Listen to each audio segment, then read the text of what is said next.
Hello, नमस्कार दोस्तों, आपके अपने YouTube channel A B 97 classes में आपका हार्दिक स्वागत, हार्दिक अभिनंदन है। आज हम जो N C R T 10th class science उसका जो हमने पिछले से क्लास में हमने मानव नेत्र के बारे में हमने डिस्कशन किया था और आज की सेशन में हम प्रिज्म से प्रकाश का अपवर्तन ये हम डिस्कशन करेंगे। जो अध्याय नंबर 11 है वो हम डिस्कशन कर रहे थे। तो आज जो हमारा पॉइंट रहेगा वो रहेगा प्रिज्म से प्रकाश का अपवर्तन कैसे होता है ये हमने देखेंगे। जैसे प्रकाश का जो परावर्तन हमने डिस्कशन किया था और जो अपवर्तन देखा था, तो हम देखेंगे कि प्रिज्म है, प्रिज्म से कोई प्रकाश का जो अपवर्तन है वो कैसे होता है। तो आज की सेशन को शुरू करते हैं हमें एक बेहतरीन इम्पोर्टेंट टॉपिक के साथ।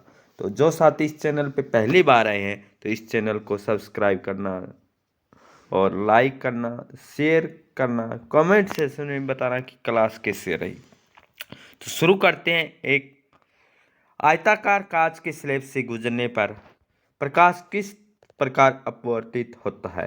कि एक आयताकार कांच का स्लैब है, आयताकार कांच के स्लैब से अगर प्रकाश अगर गुजरता है तो किस प्रकार वह अपवर्तित होता है, गुजरने के बाद किस दिशा में मुड़ता है, ये हम डिस्कशन करेंगे।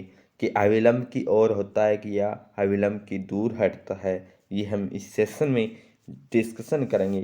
कि समांतर अपवर्तक पृष्ठों के लिए जैसा कि कांच के स्लैब में होता है, अपवर्तित किरण आपतित किरण के समांतर होती है। कि जो अपवर्तित किरण है और आपतित जो किरण है ये क्या है, एक दूसरे के इक्वल समांतर होती है। कौन सी होती है? जो अपवर्तित किरण है और आपतित किरण है एक दूसरे के समांतर होती है और जो पार्श्व में ये कुछ विस्थापित हो जाती है।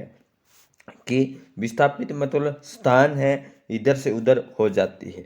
एक पारदर्शी प्रिज्म लेते हैं कि एक पारदर्शी हमें वो प्रिज्म लेते हैं जिससे आर पार हो जाए वस्तु। तो प्रकाश एक आप हम पारदर्शी वस्तु लेते हैं, जैसे वो उससे प्रकाश है आर पार हो रहा है, तो कह रहा है कि एक पारदर्शी माध्यम से प्रकाश गुजरने पर किस प्रकार अपवर्तित होगा। कांच के एक त्रिभुज प्रिज्म पर विचार कीजिए। एक कांच का एक त्रिभुज है, इसमें हम एक प्रिज्म है, इससे अगर प्रकाश गुजरता है तो उसके बारे में हम डिस्कशन करेंगे। कि इसके दो त्रिभुजाकार आधार तीन आयताकार पार्श्व पृष्ठ होते हैं और ये पृष्ठ एक दूसरे पर झुके होते हैं। कि ये दो त्रिभुजाकार आधार और तीन आयताकार पार्श्व पृष्ठ होते हैं जो पृष्ठ एक दूसरे पर झुके होते हैं। इसके दो पार्श्व फलकों के बीच के कोण को प्रिज्म कोण कहते हैं। इंपॉर्टेंट क्वेश्चन हमारा बन सकता है एग्जाम बोर्ड के लिए कि प्रिज्म कोण किसे कहते हैं, प्रिज्म कोण किसे कहते हैं। तो हमारा आंसर क्या आएगा बच्चों? हमारा जो आंसर आएगा इसके दो पार्श्व फलकों के बीच के कोण को। कि दो त्रिभुज आधार और तीन आयताकार पृष्ठ होते हैं, ये पृष्ठ एक दूसरे पे झुके होते हैं, इसके दो पार्श्व फलकों के बीच के कोण को प्रिज्म कोण कहते हैं। ये हमारा आंसर आएगा। तो क्रियाकलाप के द्वारा अध्ययन करेंगे एक कांच के त्रिभुज प्रिज्म से गुजरने पर प्रकाश किस प्रकार अपवर्तित होता है।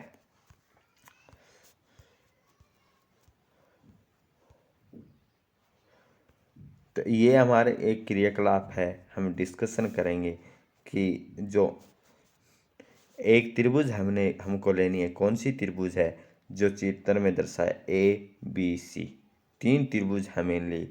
तीन त्रिभुजों के बीच में हमने एक जो हमारी रेखा है ए और बी के बीच में हमने एक आपतित किरण है वो हमें लेनी है। आपतित किरण P और E के बीच, P और क्या एक रेखा ली और E पे क्या है, एक E है, E पर एक आपतित किरण क्या एक कोण बना रही है। दूसरी तरफ हमें क्या लेना है, जैसे इसमें दिखा रहा है कि एक त्रिभुज हमें ली AB, कोण बनाती हुई एक सरल रेखा P खींची। जैसे पी और ई हमने खींची है, जिस इसमें दर्शाया हुआ है। पी ई एक रेखा हमने ली और ए बी सरल रेखा पे एक कोण बनाती है पी ई। और उसके बाद P के दोनों बिंदु P के था क्यू पर गाड़ियां, जैसा कि चित्र 11.4 में दर्शाया गया है, 11.4 में दर्शाया गया है। और फलक AC और PQ के पिनों के प्रतिबिंब को देखिए। पहले हमने कौन से देखा था, A और B पे जो है, A और B पे क्या P क्या की रेखा खींची और P एक क्या कोण बना रही है। इसी तरह हमें क्या देखना है, A और C फलक देखना है। AC पे हमें कौन सी रेखा है, RS रेखा है और E पे क्या है, ये यहाँ कोण बना रही है। और पिनों तक कांच के प्रिज्म को हटाइए। रेखा पी प्रिज्म की सीमा रेखा बिंदु ई पर मिलती है। जो पी प्रिज्म की जो रेखा है किस पे मिलती है, पी और ई की सीमा किस पे मिलती है, प्रिज्म की सीमा रेखा ई पर मिलती है। जैसे ये पी की सीमा रेखा किस पे मिलती है, प्रिज्म ई पर मिलती है। और इसी प्रकार आर एस को एक रेखा से जोड़िए। आर एस इसको हमने जोड़ा, इसको जोड़ने के बाद इसमें आगे बढ़कर इस पर हम ए सी क्या इधर बढ़ेंगे तो कह रहा है कि आर एस है, इस रेखा को मिलाइए और इधर बढ़ेंगे तो ए सी पर क्या एक ए सी पे क्या है एफ मिलते हैं। ए सी पर क्या है, यहाँ एक पॉइंट हमारा क्या होगा, एफ होगा, जो एक निर्गित कोण होगा। ई एक क्या एक निर्गित कोण होगा। और पी क्या को मिलाने वाली एक रेखा, पी क्या को मिलाने वाली रेखा और ए बी से ई पर मिलती है। क्या ए बी से किस पे मिलती है, ई पे मिलती है। और ई था एफ को मिलाइए, ई और एफ को मिलाना है, ये हमने मिलाया यहाँ पे। और प्रिज्म के अपवर्तक पृष्ठ ए बी और ए सी पर क्या है, ए बी और ए सी पर क्या क्रम से बिंदु कौन से, ई और एफ बिंदु है। ये एक अभिलंब खींचिए, इन पर एक अभिलंब खींचना है हमें। और चित्र 11.4 के अनुसार आपतन कोण क्या, आई क्या है आपतन कोण, जो गिराई जा रही वस्तु आपतित किरण से कौन सा होगा, जो अपवर्तन कोण आई होगा। आर क्या है एक जो अपवर्तित है और क्या आर है, आर क्या एक निर्गत कोण है। तो पी क्या है, पी है एक आपतित किरण है। और ई एफ क्या है, ई और एफ क्या है एक अपवर्तित किरण है। एफ एस निर्गत कोण है, एफ एस क्या है एक निर्गत कोण है। ए क्या है एक प्रिज्म कोण है, ए क्या है प्रिज्म कोण, ए क्या प्रिज्म कोण है। और आई क्या है आपतन कोण, आर अपवर्तन कोण, ई निर्गत कोण, डी क्या है कि विचलन कोण है। तो आयताकार कांच के स्लैब का हमारा एग्जाम बोर्ड में चित्र के द्वारा दर्शाएं तो ये हमें देखना है और चित्र का भी निर्माण बनाना होगा हमें, क्योंकि अगर 4 नंबर या 5 नंबर में क्वेश्चन आएगा तो चित्र के द्वारा इसको दर्शाया जाएगा। तो विचलन कोण किसे कहते हैं, क्वेश्चन बन सकता है हमारा, विचलन कोण किसे कहते हैं। प्रिज्म की विशेष आकृति के कारण निर्गत किरण आपतित किरण की दिशा से कोण बनाती है। कि जो विचलन कोण किसे कहते हैं, विचलन कोण किसे कहते हैं, प्रिज्म की विशेष आकृति के कारण निर्गत कोण और आपतित किरण की दिशा एक कोण बनाती है। जो निर्गत कोण है आर है और आई आपतित किरण एक कोण बनाती है। इस कोण को क्या कहेंगे, विचलन कोण कहेंगे। क्या कहेंगे, विचलन कोण कहेंगे। जैसे ये दिखा रहा है कि जो क्या निर्गत कोण और आपतित किरण है, ये क्या एक कोण बना रही है। इनसे दोनों से क्या बनेगा, एक विचलन कोण है, ये डी बन रहा है। इसी के बारे में बताया हुआ था। इस तरह में डी क्या एक विचलन कोण है। क्रियाकलाप में हमने अध्ययन किया था। कांच के प्रिज्म के द्वारा श्वेत प्रकाश का विक्षेपण है वो हमें करना है। कि कांच के प्रिज्म के द्वारा, कांच के जो प्रिज्म तो श्वेत प्रकाश का विक्षेपण है ये कैसे होता है। आपने किसी इंद्रधनुष के भव्य जो रंग है उनको देखा होगा। सूर्य के जो श्वेत प्रकाश में हमें इंद्रधनुष के विभिन्न वर्ण या रंग किस प्रकार प्राप्त होते हैं। इस प्रश्न पर विचार करने से पहले हम फिर से प्रिज्म से होने वाले प्रकाश के अपवर्तन को देखते हैं। प्रिज्म से प्रकाश के अपवर्तन हमने देखा था क्रियाकलाप में। कांच के प्रिज्म के झुके हुए अपवर्तक पृष्ठ एक रोचक परिघटना दर्शाते हैं। तो इसमें दिखा रहा है कि प्रिज्म है संभवतः प्रिज्म ने आपतित श्वेत प्रकाश के रंग वर्णों की पट्टी में विभक्त कर दिया कि बांट दिया कि जो श्वेत प्रकाश के रंग जो थे, जो आपतित श्वेत प्रकाश है, जो आपतित जो किरण है, इसने श्वेत प्रकाश को कितने भागों में बांट दिया। ये अलग अलग कलर है, इसमें रंगों में इसको विभक्त कर दिया। और इस रंगीन पट्टी के दोनों सिरों पर दिखाई देने वाले वर्णों को नोट कीजिए। जो कह रहा है कि इस रंगीन पट्टी पर दोनों सिरों, जो रेड है और बैंगनी है, जो है बैंगनी और वायलेट है, ये हमें इन दोनों सिरों पे जो कलर है इनको देखना है। तो दिखाई देने वाले विभिन्न वर्णों का क्रम बैंगनी, जो बैंगनी है सबसे पहले नंबर पे कौन सा, बैंगनी। वायलेट जो इंडिको है, जामुनी है। नीला है ब्लू, ग्रीन हरा, और पीला है येलो, नारंगी और ऑरेंज रेड लाल। ये जो हमारे 7 जो कलर है, बेजान है पन्ना लाल। बेजान इसकी ट्रिक बनेगी हमारी, बेजान है पन्ना लाल। बैंगनी, जामुनी, नीला, हरा, पीला, और ये क्या है, बेजान है पन्ना लाल, नीला और नारंगी और लाल। ये हमारे 7 जो रंग है एक श्वेत किरण से, एक प्रिज्म से गुजरने के बाद 7 भागों में बंट गया। इसका जो परिवर्णी शब्द क्या है, विग्योर। आपको वर्णों के क्रम याद रखने में सहायता करेगा।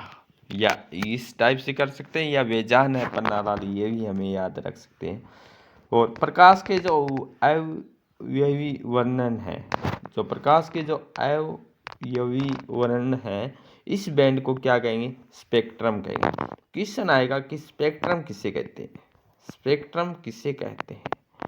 जो प्रकाश के 7 रंगों में बांटा गया है, जो प्रिज्म से गुजरने के बाद जो 7 भागों में बांटा गया है, जो एक पट्टी दर्शाई गई है, ये पट्टी जो है, इस पट्टी को क्या कहेंगे, इस बैंड को क्या कहेंगे, स्पेक्ट्रम कहेंगे।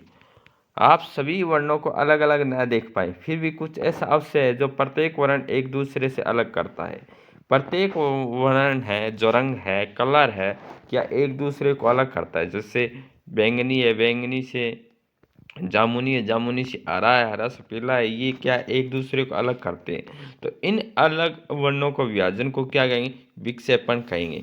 अलग वर्ण इनके जो रंग है, विभाजन को क्या कहेंगे, विक्षेपण कहेंगे। स्पेक्ट्रम किसे कहेंगे, एक पट्टी है 7 रंगों की, इसको क्या कहेंगे, स्पेक्ट्रम कहेंगे। और 7 रंग कौन सी है, ये हमने देखा। और नेक्स्ट हमारा है कि श्वेत प्रकाश प्रिज्म द्वारा उसके 7 अवयवी वर्णों में विक्षेपित हो जाता है। तो 7 रंगों में बंट जाता, तो इसको क्या कहेंगे, विक्षेपण कहेंगे। और एक पट्टी होती है, उसको कहेंगे, क्या कहेंगे, स्पेक्ट्रम कहेंगे। ये वर्ण क्यों प्राप्त होते हैं, ये वर्ण है जो रंग है क्यों प्राप्त होते हैं, किसी प्रिज्म से गुजरने के बाद, किसी प्रिज्म से, एक प्रिज्म है, प्रिज्म से गुजरने के बाद प्रकाश विभिन्न वर्ण आपतित किरण के सापेक्ष अलग अलग कोणों पर झुकते हैं। कि एक, जैसे इस चित्र नंबर इसमें दर्शाया गया है कि क्या है कि एक श्वेत क्या है, एक प्रिज्म है, एक प्रिज्म से प्रकाश गुजरता है। जैसे एक प्रिज्म है, इस प्रिज्म से प्रकाश गुजरता है, तो क्या है कि ये प्रकाश के जो प्रकाश के विभिन्न वर्ण है, जो रंग है, ये क्या आपतित किरण के सापेक्ष अलग अलग कोणों पर मुड़ते हैं। कोई कितने डिग्री पर मुड़ता है, कोई कितने डिग्री पर मुड़ता है। तो कह रहा है कि लाल प्रकाश कम झुकता है, कि लाल जो प्रकाश है वो कम झुकता है। तो ज़्यादा प्रकाश कौन सा झुकता है, वो बैंगनी रंग। सबसे ज़्यादा जो झुकता है, विचलन होता है सबसे ज़्यादा, वो बैंगनी का होता है। लाल रंग है उसका कम होता है।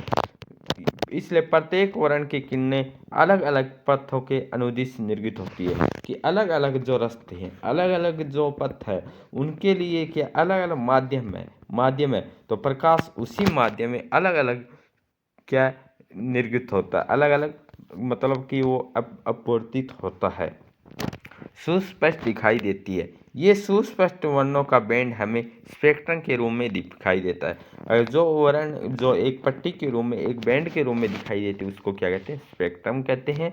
आइजक न्यूटन ने सर्वप्रथम सूर्य के स्पेक्ट्रम प्राप्त करने के लिए कांच के प्रिज्म का उपयोग किया था।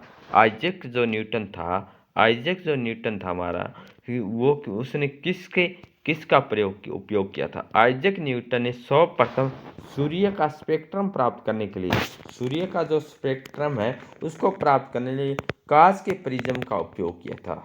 आइजक न्यूटन ने सूर्य का स्पेक्ट्रम प्राप्त करने के लिए कांच के प्रिज्म का उपयोग किया। एक दूसरा समान प्रिज्म उपयोग करके उन्होंने श्वेत प्रकाश के स्पेक्ट्रम के वर्णों को अधिक विभक्त करने और बांटने का प्रयत्न किया था, अलग करने का प्रयत्न किया था। किसने? आइजक न्यूटन ने। किसको? श्वेत प्रकाश को। किंतु उन्हें और अधिक वर्ण नहीं मिल पाए और उससे ज़्यादा तो रंग है वो नहीं मिल पाए। जैसे 11.6 चित्र में भांति एक दूसरा सर्वसम प्रिज्म पहले प्रिज्म के सापेक्ष उल्टी स्थिति में दिखाया गया है, जैसे इस चित्र में दर्शाया गया है। एक सीधा है, दूसरा उल्टा है। ये क्रियाकलाप आइजक न्यूटन के द्वारा की गई थी। आइजक न्यूटन ने सर्वप्रथम सूर्य का जो है उल्टी स्थिति में दिखाया गया है। इसमें स्पेक्ट्रम के सभी वर्ण एक दूसरे से होकर गुजर रहे हैं। उन्होंने देखा कि आइजक न्यूटन ने देखा कि दूसरे प्रिज्म से श्वेत प्रकाश का किरण पुंज निर्गत हो रहा है। इसी प्रेक्षण से न्यूटन का ये विचार है कि सूर्य का प्रकाश 7 वर्णों से मिलकर बना। इंपॉर्टेंट क्वेश्चन है कि किसने कहा कि सूर्य का प्रकाश 7 रंगों से मिलकर बना है, वर्णों से मिलकर बना है, रंगों से मिलकर बना है? तो आइजक न्यूटन ने कहा था। किसने? आइजक न्यूटन ने कहा था। आइजक न्यूटन के द्वारा बताया गया कि सूर्य का प्रकाश 7 रंगों से मिलकर बनता है। कोई भी प्रकाश जो सूर्य के प्रकाश के सदृश स्पेक्ट्रम बनाता है वो प्राय श्वेत प्रकाश कहलाता है। श्वेत प्रकाश किसे कहते हैं? कोई भी प्रकाश सूर्य के प्रकाश के सदृश स्पेक्ट्रम बनाता है तो वो क्या? श्वेत प्रकाश कहलाता है। 7 रंगों में विभाजन किसके द्वारा बताया गया था? सूर्य का प्रकाश आइजक न्यूटन के द्वारा। इंद्रधनुष वर्षा के बाद आकाश में जल के सूक्ष्म कणों के दिखाई देने वाले एक प्राकृतिक स्पेक्ट्रम है। कि हमें बताना है कि इंद्रधनुष कैसा स्पेक्ट्रम है? प्राकृतिक स्पेक्ट्रम है। क्या वर्षा के बाद आकाश में जल के सूक्ष्म कणों, छोटे छोटे कणों को दिखाई देने वाला एक प्राकृतिक स्पेक्ट्रम है। वायुमंडल में उपस्थित जल की सूक्ष्म बूंदों के द्वारा, वायुमंडल में जो मौजूद है जल की सूक्ष्म जो बूंदे है द्वारा सूर्य के प्रकाश की परिक्षेपण के कारण प्राप्त होता है। सूर्य के प्रकाश का जो परिक्षेपण होता है उसके कारण क्या? इंद्रधनुष प्राप्त होता है। इंद्रधनुष में कितने रंग होते हैं? 7 रंग होते हैं। और सूर्य के प्रकाश 7 रंगों में विभाजित होता है। ये किसने बताया था? आइजक न्यूटन ने बताया था। इंद्रधनुष सूर्य के विपरीत दिशा में बनता है। इंद्रधनुष कब बनता है? सदैव सूर्य के विपरीत दिशा में बनता है। इंद्रधनुष कब बनता है? वर्षा के बाद आकाश में जल के सूक्ष्म कणों में दिखाई देने वाले प्राकृतिक स्पेक्ट्रम है। वायुमंडल में अवशिष्ट जल सूक्ष्म बूंदों के सूर्य में के प्रकाश के जो परिक्षेपण होता है उसके कारण बनता है। और जल की सूक्ष्म बूंदे, जल की जो छोटी छोटी बूंदे हैं वो प्रिज्म की भांति कार्य करती है। किसके? प्रिज्म की भांति करते हैं। जैसे एक श्वेत प्रकाश है, प्रिज्म से गुजरता है तो 7 रंगों में विभाजन होता है। इसी तरह इंद्रधनुष भी जल की सूक्ष्म बूंदों के छोटे छोटे प्रिज्म के भांति कार्य करती है और एक इंद्रधनुष का निर्माण होता है। सूर्य के आपतित प्रकाश को ये बूंदें अपवर्तित विक्षेपित करती है। सूर्य के जो आपतित प्रकाश है, सूर्य से जो रोशनी आ रही है, ये बूंदें क्या करती है? जो अपवर्तित विक्षेपित करती है उसको बांटती है और उसके बाद इसे आंतरिक परावर्तित करती है। क्या करती है? आंतरिक परावर्तित करती है। और जल की बूंद से बाहर निकलते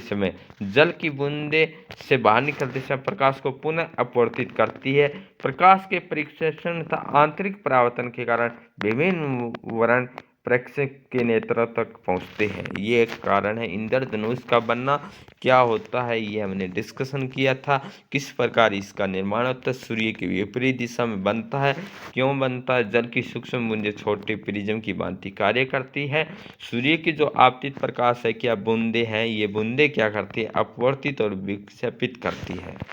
सूर्य की पीठ की ओर हो, यदि सूर्य के पेट की ओर हो तो आप आकाश की ओर धूप वाले किसी दिन किसी जल प्रपात अथवा जल के फुहारे से देखें तो आप इंद्रधनुष का दृश्य देख सकते हैं। ये नेक्स्ट हमारा पॉइंट है कि वायुमंडलीय अपवर्तन। वायुमंडलीय अपवर्तन है कैसे है? कभी आग या भट्टी अथवा किसी ऊष्मीय विकिरण के ऊपर उठती हुई गर्म वायु के जो विक्षुब्ध प्रवाह से धूल के कणों को आभासी और अनियमित अस्थिर गति अथवा झिलमिलाहट देखी होंगी।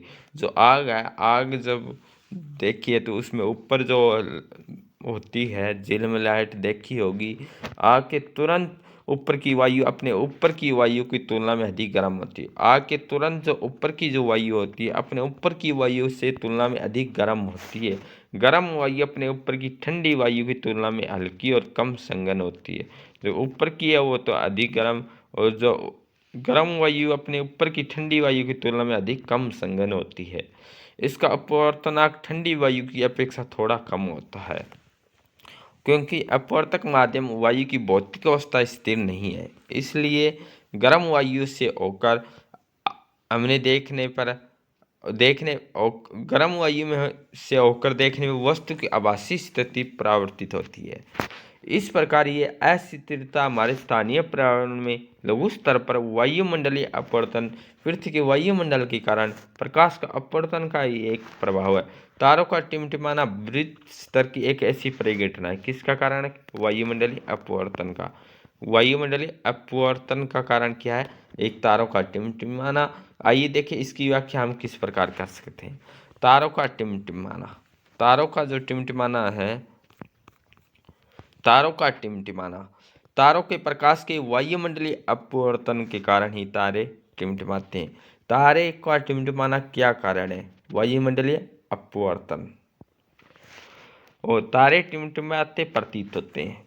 पृथ्वी के वायुमंडल में प्रवेश करने के बाद पृथ्वी के पृष्ठ पर पहुंचने तक तारे का प्रकाश निरंतर अपवर्तित होता रहता है। पृथ्वी के वायुमंडल से प्रकाश प्रवेश करने के बाद पृथ्वी के पृष्ठ पर पहुंचने तक जब धरती तक पहुंचता है उसका प्रकाश निरंतर क्या अपवर्तित होता है।